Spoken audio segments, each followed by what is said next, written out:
aspect of Highland culture has been recorded and celebrated in music, song, poetry, and dance. And in the 15th and 16th century, Gaelic culture experienced a golden age.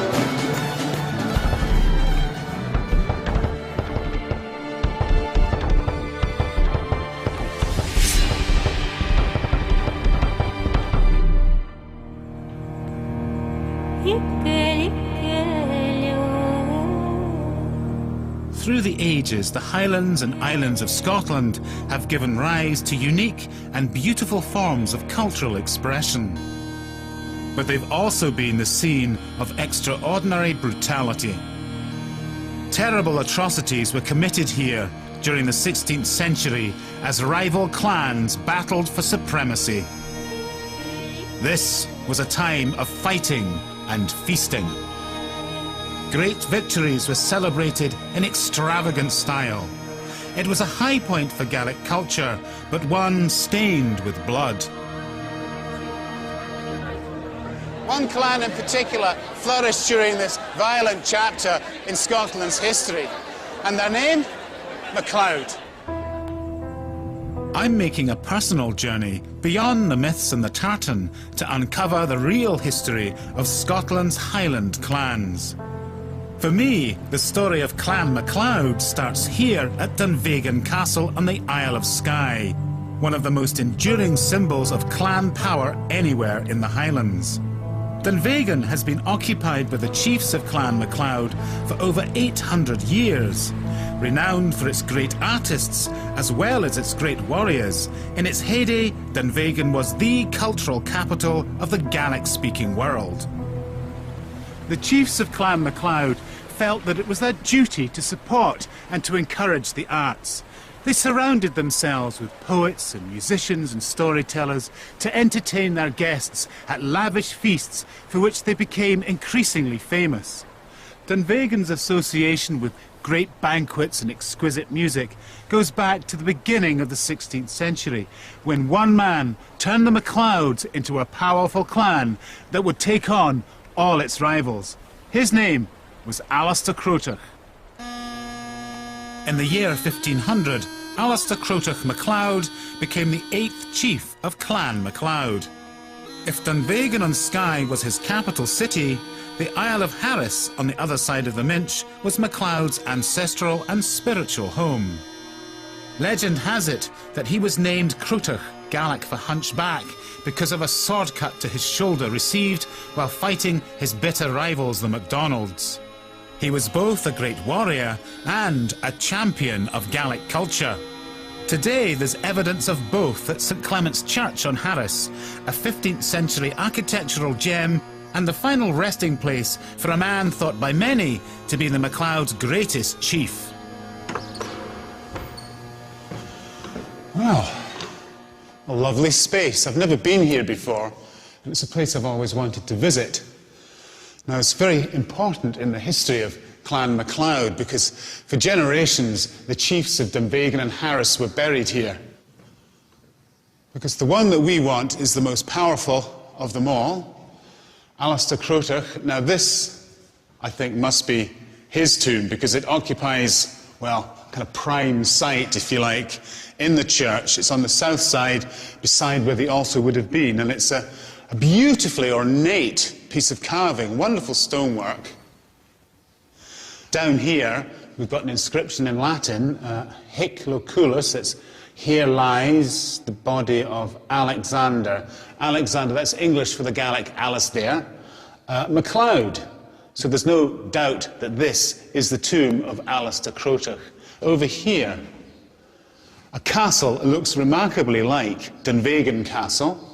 And if anything speaks of the power and significance of this great Highland chief, it must be in the emblem of this carved Berlin or West Highland Galley, because no one was really qualified to have a sign or a symbol like that on their grave unless they were really and truly powerful. Here he lies, the great clan chief with his sword on his chest.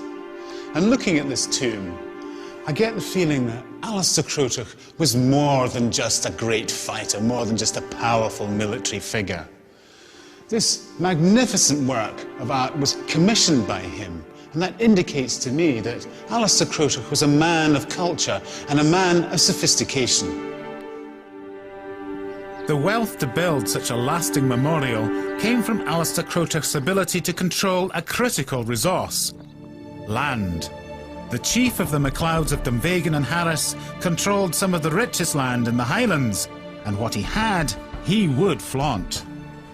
In 1536, Alistair Crotach made a visit to Edinburgh and was really impressed by Holyrood Palace, and especially the banqueting hall with its great ceiling and its magnificent chandeliers. As he was admiring this, a lowland noble came and tapped him on the shoulder and said, "I bet you have nothing like this on Skye." Immediately, Alistair Crotach came back and said, "Oh, we've got something much more impressive, much grander." Now, when the king heard of this boast, he wanted to find out for himself, and the following summer, when he was at Dunvegan, he was taken by a servant up to the top of the hill behind me, where he was met, as the sun went down, by the most spectacular sight he'd ever seen, because there, at the top of the mountain, stood the MacLeod chief, surrounded by hundreds of his clansmen, each holding a flaming torch. Now, the legend has it that Alistair Crotach greeted his monarch with the words, "Welcome, sire, to my banqueting hall, where the ceiling is the heaven and where the floor is the ocean deep, and where my table is 2,000 feet above the sea." Now, the king was so impressed by this magnificent bout of boasting that the mountains have been known as MacLeod's Tables ever since. James IV rewarded Alistair Crotach's loyalty by granting the MacLeods more land on Skye, land that for centuries had belonged to the MacDonalds. The king's generous gift would reignite one of the most violent feuds in clan history. This now peaceful landscape in the Trotternish district on Skye became a bloody theatre of war in the 16th century as the MacLeods clashed with their bitter rivals, the MacDonalds. In Gaelic, this period is known as Líon na Críoch, the age of feuds and forays. The river Snizort marks the ancient front line between the two warring clans. I've come here to meet historian Alison Cathcart, who studied the origins of a feud that would last for over 100 years. Alison, what triggered this period of feuding in the Highlands? James IV really wants to establish his royal authority in the region. He wants to curtail the activity of the MacDonalds, who were really causing a lot of problems at the time. So he tries to sort of bring about a divide and rule policy. You know, if you work with me, I'll reward you. And so he gives some clan chiefs title to lands that they occupy. But that, in doing so, he really creates an awful lot of more problems that he hadn't really foreseen. Alistair Crotach receives a charter from James IV to land, some of which over here in Trotternish on the other side of this river. And that gives him a legal right to lands that he's occupied. But that conflicts with claims of possession that another clan, the MacDonalds, have. It seems to me as if clan culture is totally bound up with land ownership. Yeah, it is. There's such a strong connection between clan and the land that they inhabit. You have what's known as duchus in Gaelic, which is a claim of possession, land that your clan, that your ancestors occupied for centuries, and based solely on those rights of occupation, that land is yours. And so it's symbolic, but it's fundamental to the clan system. Land is their most important resource. And it's worth spilling blood over, presumably. Absolutely. And they spill lots of it readily. By attempting to give the clans official ownership of land traditionally held by their rivals, the king provoked feuds all over the Highlands. When Alistair Crotach died in 1547, the MacLeods were totally immersed in a culture of blood. Clan now attacked clan in a series of vicious tit-for-tat raids.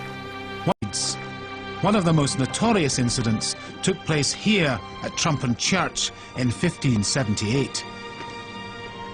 A raiding party of MacDonalds from Uist, just across the water behind me, landed here at the north end of Skye. When they got here, it was a Sunday morning, and the wee church behind me was full of a congregation mostly composed of MacLeods. The MacDonalds barricaded the doors and set fire to the thatch.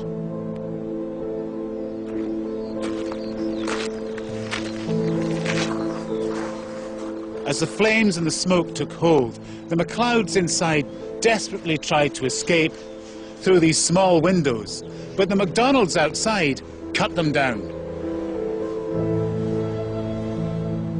When the MacLeods of Dunvegan arrived in force, they found that the entire congregation had been killed. Enraged, they set off in hot pursuit of the MacDonalds. When the MacLeods caught up with the raiding party, they showed no quarter and the MacDonalds were slaughtered.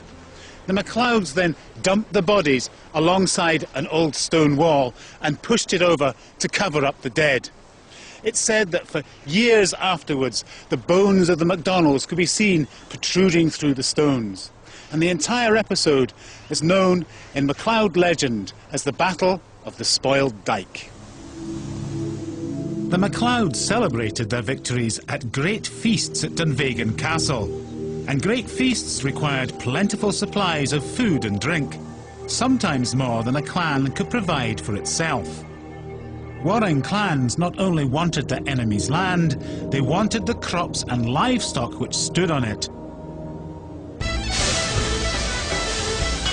And as the feuding between the MacLeods and the MacDonalds intensified, eating and drinking took on even greater significance. I'm having lunch with historian Robert Dodgson to find out how food fights increased the feuding between the Highland clans. So, Robert, can you tell me how feasting and food fits into the whole story of clan feuding here in the Western Isles? If a chief could feast extravagantly, then it was a sign that he had access to the most critical resource of this region, i.e. food. So it was a kind of flamboyant display? It's a flamboyant display, yes, and it was an extravagant display.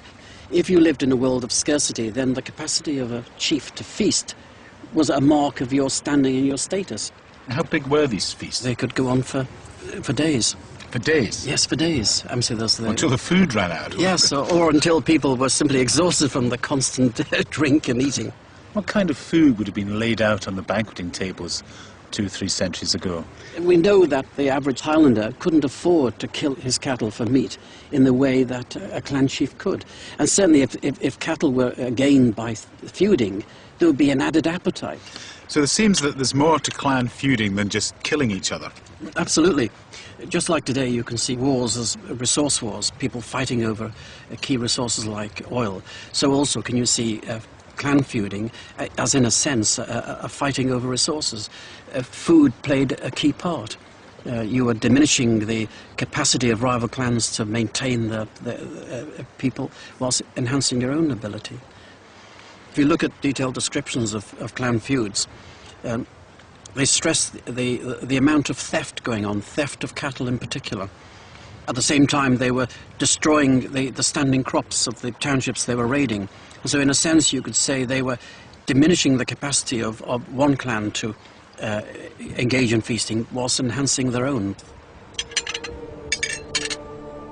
The clan's culture of raiding and feasting had a deep impact on the ordinary people living in the Highlands.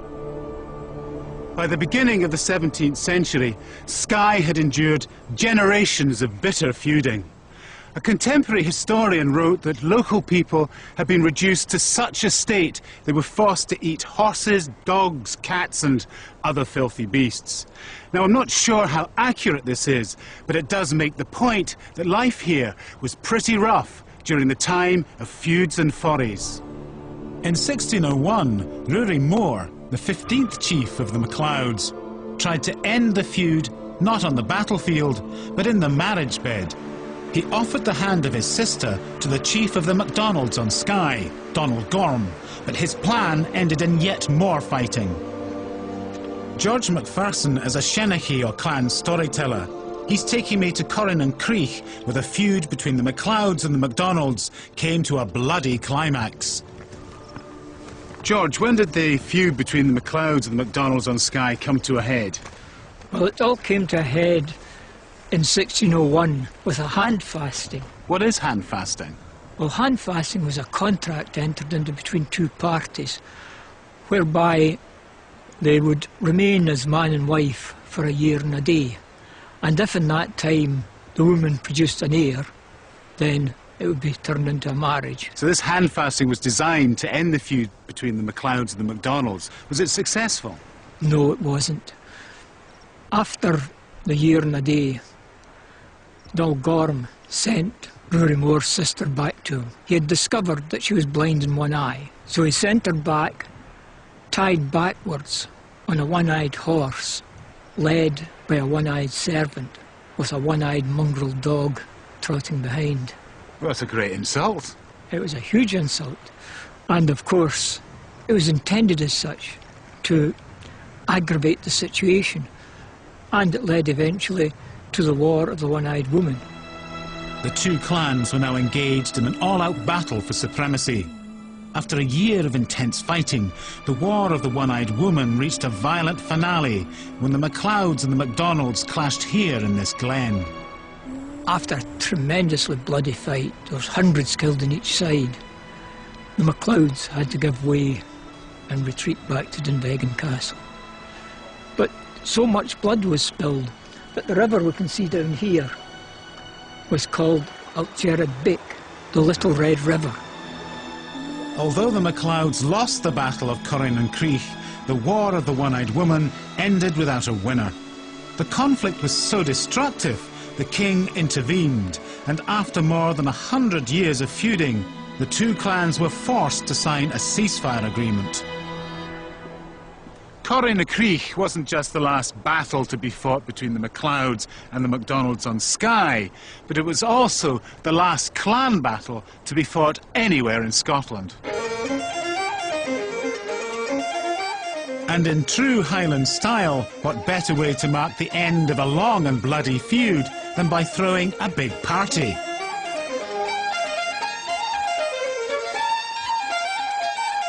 It's said the festivities at Dunvegan Castle lasted for 3 weeks. Rory Moore saw to it that his former enemies enjoyed the very best of MacLeod hospitality. Food was generously provided, and the drink, well, the drink was consumed on a staggering scale.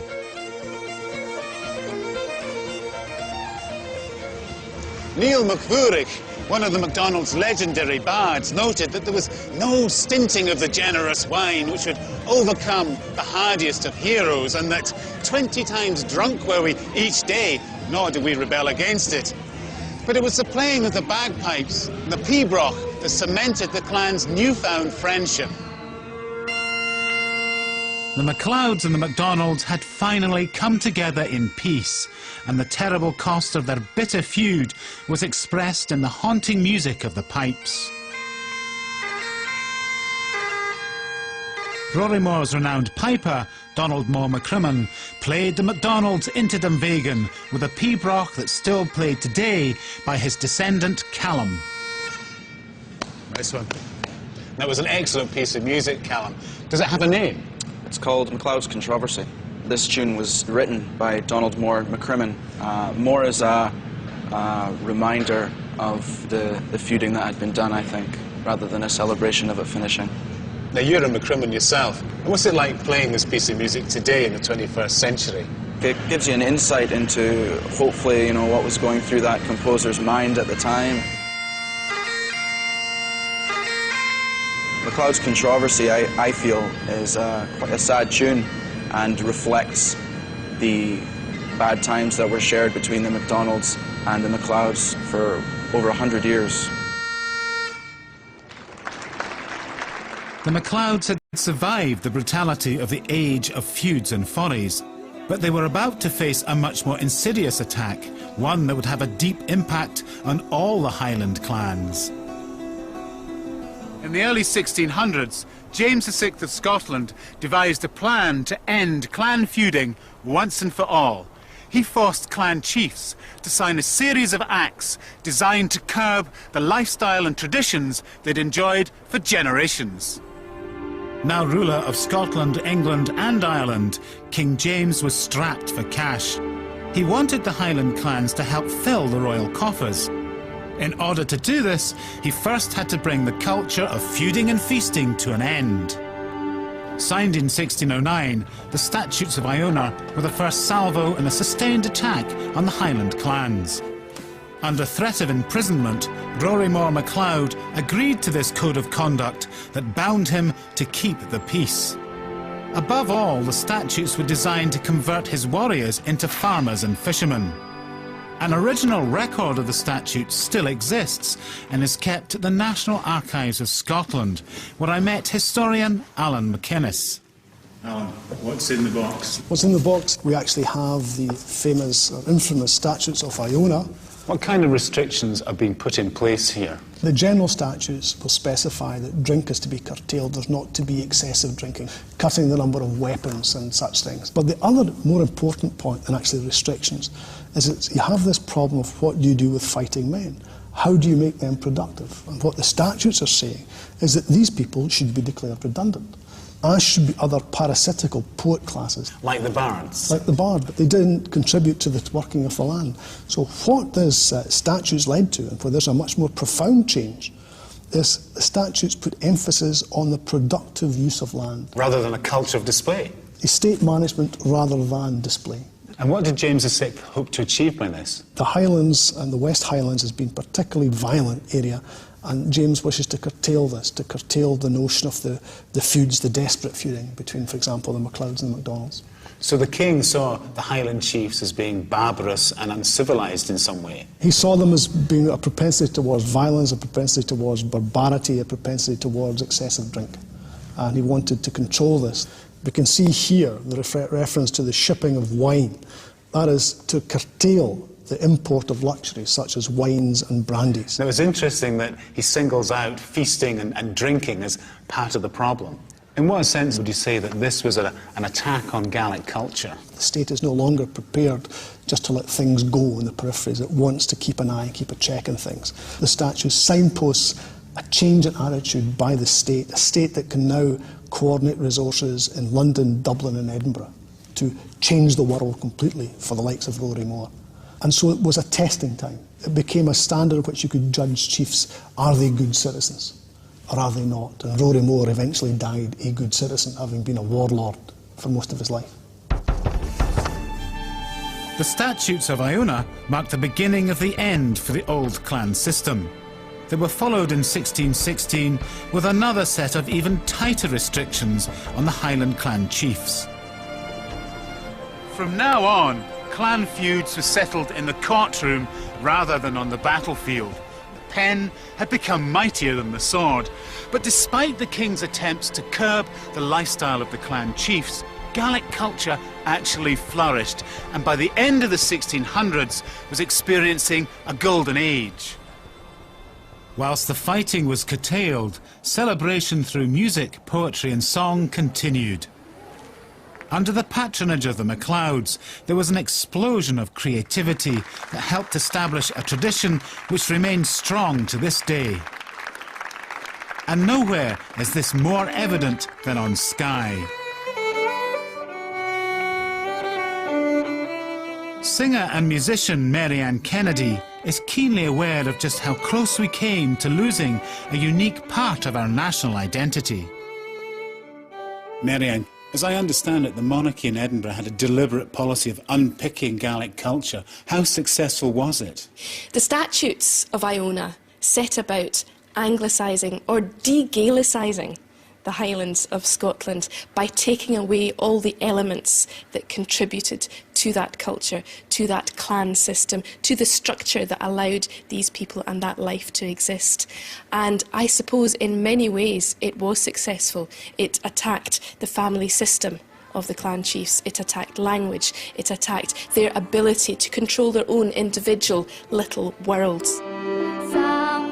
It's a miracle that Gaelic language and culture still exists today.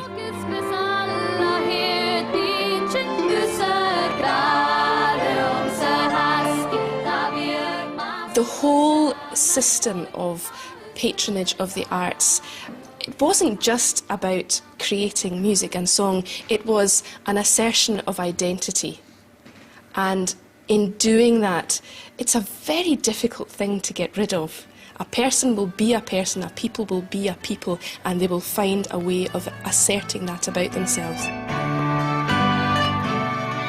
And if you look at Dunvegan, the seat of the MacLeods, that was the last great flourish in many ways of this system of the artists and the clan chiefs and their coexistence. Songs and poetry that stem from that century do come right through to today.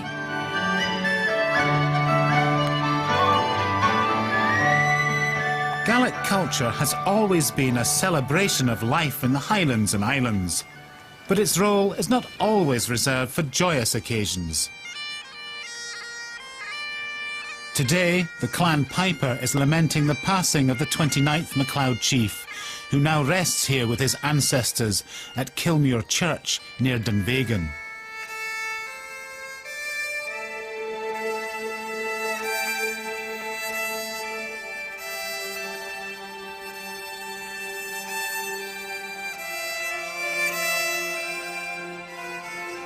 A stone having been raised is now unveiled to perpetuate the memory of John MacLeod of MacLeod. The title MacLeod of MacLeod has now passed to his son Hugh. Inside the walls of Dunvegan Castle, I wanted to know what the future holds for the 30th chief of Clan MacLeod. Magnificent room, full of portraits of, I suppose, your ancestors, the clan chiefs MacLeod. Yes, and this is a painting of my father, who sadly passed away this year. He looks very much the chief there. And he was a very powerful personality. So your father was very aware of his Highland heritage that went right back to the early chiefs who were great patrons of the arts. Yes, it started by Alistair Crutach, and my father continued that. He was very proud of that. He had two real passions in his life, and the one was, first was music, and the second was Dunvegan. So he did have a very strong passion for the arts, but he also understood that he had a duty to Dunvegan and being chief of Clan MacLeod. Where do you think the role of clan chief and the concept of clanship fits into the 21st century? Well, I mean, my father died 5 months ago. It's way too early for me to be able to say how I feel, really. I mean, I'm still kind of trying to find my way and figure out what it is for me to be a clan chief. I have to find my own kind of way of being a focal point for many clansmen and women who find it very comforting when they come back and know that chief of one branch of the Clan MacLeod is still living in the castle of their ancestors. The MacLeods are no longer the great power they once were. During the 16th and 17th centuries, all the Highland clans underwent massive and permanent change. But the culture they nourished and sustained still endures today. There's no doubt that the MacLeods of Dunvegan and Harris have left us with a rich cultural inheritance. But today, responsibility for this legacy doesn't just lie with the chiefs alone. It's one that belongs to the whole of Scotland.